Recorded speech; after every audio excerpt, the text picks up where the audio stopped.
Disclaimer. The following narrative is based on open source reports and public claims. Yo! لازم نفعل على المركز.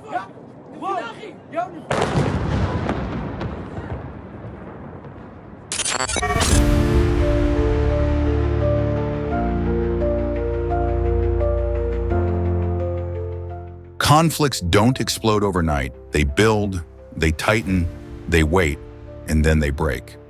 The first wave is a signal. The second wave is a decision. If, in this scenario, Iran launches a larger follow-up strike toward central Israel, we are no longer talking about a limited response. We are talking about a shift in strategic calculation, and shifts in calculation are dangerous.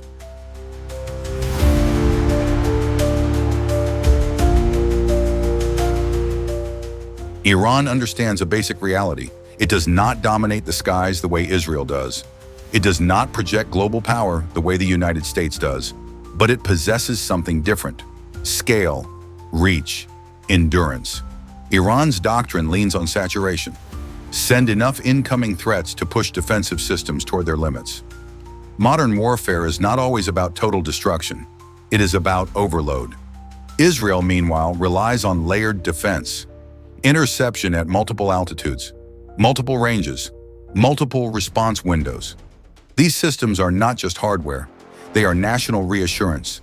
They are psychological stability. But no defense system is infinite. Interceptors cost money. Reload cycles take time. Radar has bandwidth limits. Under extreme pressure, it becomes math.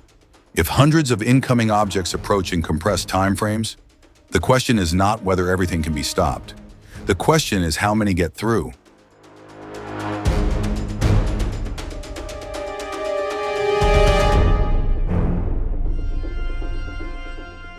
In this scenario, pressure would likely focus on major urban and economic centers, such as Tel Aviv. Not only because of population density, but because of symbolic weight.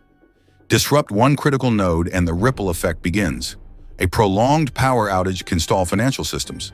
Communication disruptions fuel uncertainty. Airport closures isolate the country, even if temporarily. Modern war is less about territory seized. It is about rhythm interrupted. When daily life stops, perception shifts.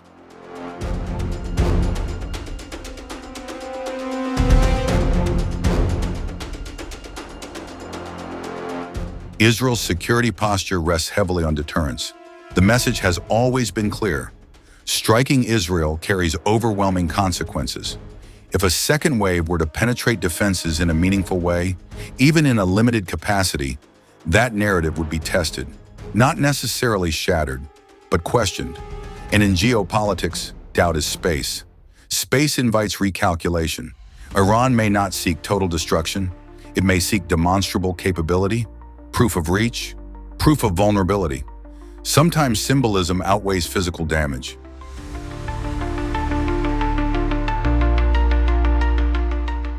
If central Israel were significantly struck, retaliation would be swift. Israeli doctrine prioritizes restoring deterrence quickly and decisively. Strategic military targets inside Iran could become part of the equation, but every response carries escalation risk.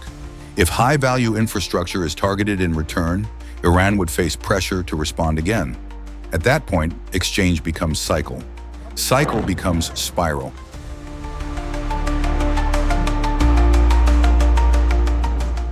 Israel does not operate in isolation. The strategic backing of the United States is a core variable. Intelligence sharing, defensive coordination, political alignment. If Israeli defenses were strained, Washington would face a decision: increase military presence, provide additional interception capabilities, or maintain strategic distance. Direct American involvement transforms the equation. What begins as bilateral tension could evolve into direct confrontation between major powers, and that is where miscalculation risk accelerates.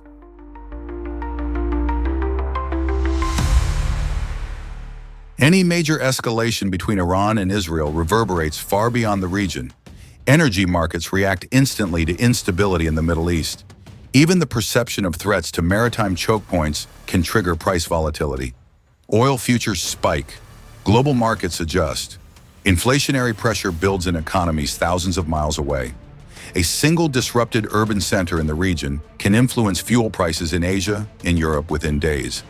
That is the reality of interconnected systems.